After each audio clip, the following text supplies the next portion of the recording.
ಬಾಗಲಕೋಟೆ ಜಿಲ್ಲೆಯ ಮುಧೋಳ್ನಲ್ಲಿ ಬೃಹತ್ ಪ್ರತಿಭಟನೆಯನ್ನು ರೈತರು ಹಮ್ಮಿಕೊಂಡಿದ್ದಾರೆ. ಇನ್ನು ಈ ಹಿನ್ನೆಲೆಯಲ್ಲಿ ರೈತರು ಇನ್ನೂ ಕೂಡ ತಮ್ಮ ಪಟ್ಟಣ ಬಿಡದೆ ಪ್ರತಿಭಟನೆಯನ್ನು ಮುಂದುವರಿಸ್ತಾ ಇದ್ದಾರೆ. ಮುಧೋಳದಲ್ಲಿ ಕಬ್ಬು ಬೆಳೆಗಾರರ ಹೋರಾಟ ಉಗ್ರ ಸ್ವರೂಪ ತಾಳಿದ್ದು, ಪ್ರತಿ ಟನ್ ಕಬ್ಬಿಗೆ 3,500 ರೂಪಾಯಿ ಬೆಂಬಲ ಬೆಲೆ ನಿಗದಿಪಡಿಸಬೇಕೆಂಬ ಆಗ್ರಹಕ್ಕೆ ಸರ್ಕಾರ ಮಣಿದು ಈಗ 3,300 ರೂಪಾಯಿ ಘೋಷಿಸಿದರೂ ಕೂಡ ಮುಧೋಳ್ನಲ್ಲಿ ರೈತರು ಪಟ್ಟು ಬಿಡದೆ ಮತ್ತೆ ಸರ್ಕಾರದ ವಿರುದ್ಧ ಹಾಗೂ ಕಾರ್ಖಾನೆಯ ಮಾಲೀಕರ ವಿರುದ್ಧ ಪ್ರತಿಭಟನೆಯನ್ನು ಮುಂದುವರಿಸುತ್ತಿದ್ದಾರೆ.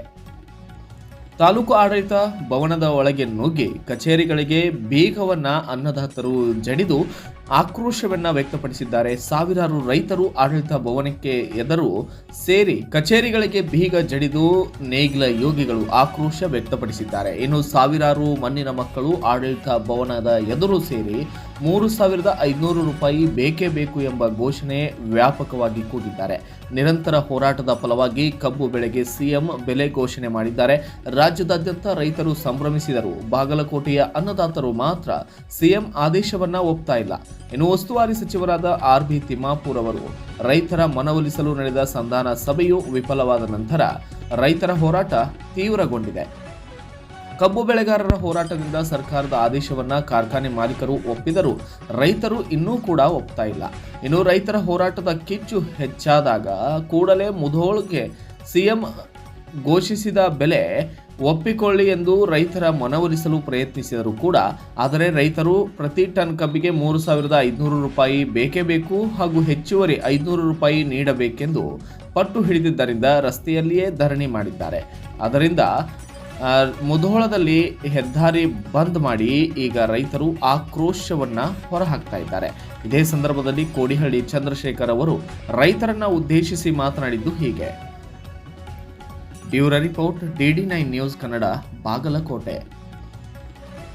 ಅಂದ್ರೆ 2013 ಮುಖ್ಯಮಂತ್ರಿ ಸಿದ್ದರಾಮಯ್ಯನವರು ಹೆಂಗೆ ಕಬ್ಬು ಬೆಳೆಗಾರರಿಗೆ ರಾಜ್ಯದ ಸರ್ಕಾರದಿಂದ ಹೇಗೆ 350 ರೂಪಾಯಿ ರೈತರ ಅಕೌಂಟಿಗೆ ಒಂದು ಟನ್ನಿಗೆ ಕೊಡೋದು ಮೂಲಕ ರೈತರ ಪರ ನಿಂತರು, ಆ ತೀರ್ಮಾನವನ್ನ ತಾವು ಕೈಗೆ ತಗೋಬೇಕು.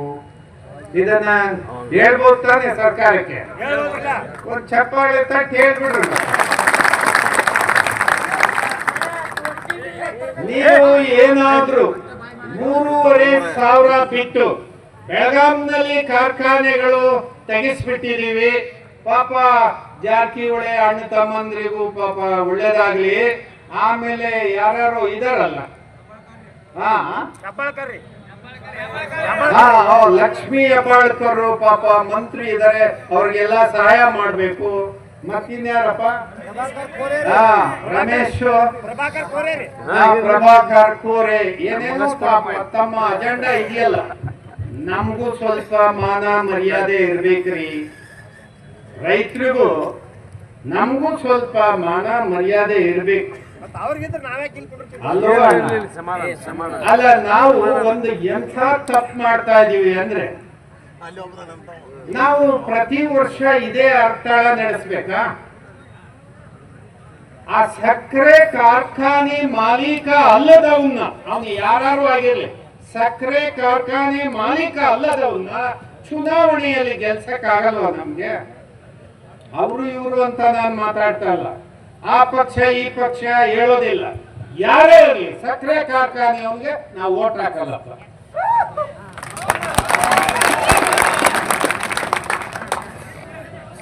ಇದನ್ನ ನಾವು ಜಾರಿಗೆ ತಂದು ಬಿಟ್ರೆ ಅರ್ಧ ಅವ್ರ ಸ್ವಂಟ ಮುರಿದೋಗ್ಬಿಡುತ್ತೆ.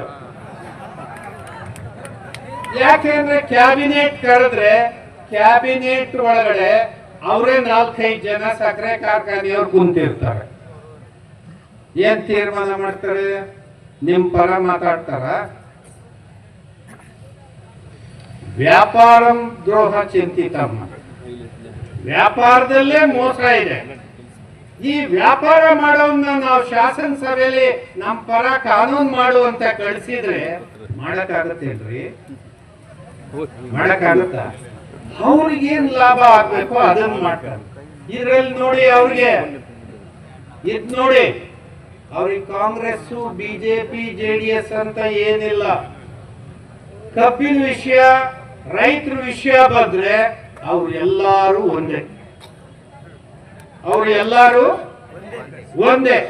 ಆದ್ರೆ ನಮ್ಮಲ್ಲಿ ರೈತರು ಇನ್ನೂ ಕೂಡ ನಿರಾಣಿ ಅವ್ರಿಗೆ ಎಲ್ಲಿ ಬೇಜಾರಾಗುತ್ತೋ ನಾನಿಲ್ಲಿ ಹೋದ್ರೆ ಅಂತ ಹೇಳಿ ದೂರ ನಿಂತು ನೋಡೋರು ಇರ್ತಾರೆ. ಆಮೇಲೆ ಇಲ್ಲಿ ಯಾರು ಮಂತ್ರಿ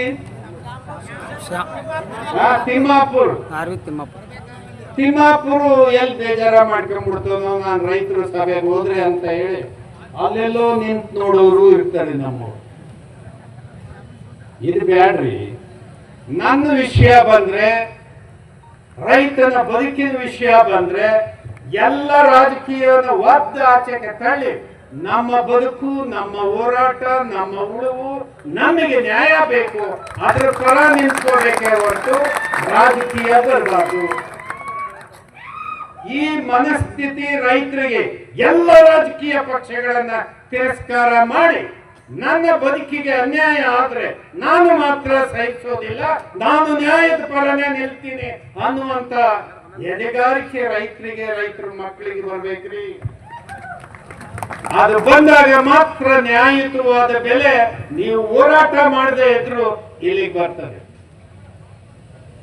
ರಮೇಶ್ ನಡೆದಣ್ಣ ಇದ್ರೆ ಅವನು ಈ ಭಾಗದಲ್ಲಿ ಎಲ್ಲ ಯಾವುದೇ ಕ್ಷೇತ್ರ ಆಗಿದ್ರು ಆತನ್ನ ನಿಲ್ಸಿ ವಿಧಾನಸಭೆಗೆ ಕಳಿಸುವಂತ ಕೆಲಸ ನಾವು ಮಾಡೇ ಮಾಡ್ತಾ ಇದ್ವಿ. ಆತ ಗೆದ್ದೇ ಗೆಲ್ತಾ ಇದ್ದ. ನಿಮ್ಮ ಹೋರಾಟ, ನೀವು ಬೀದಿಗೆ ಬಂದು ಕೂತ್ಕೊಳ್ಳೋ ಕೆಲಸನೇ ತಕ್ಕೊಳ್ಳೋದು. ಆ ಕಾರಣಕ್ಕೆ ನಾಳೆಗೂ ಕೂಡ ನಾವು ಆ ದಿಕ್ಕಿನಲ್ಲಿ ಯೋಚನೆ ಮಾಡಿ ರೈತ ಮಕ್ಕಳು, ರೈತರ ಹಿತಾಸಕ್ತಿಯನ್ನ ಬಯಸೋರು ಶಾಸನಸಭೆಗೆ ಹೋಗ್ಬೇಕು, ಲೋಕಸಭೆಗೆ ಹೋಗ್ಬೇಕು.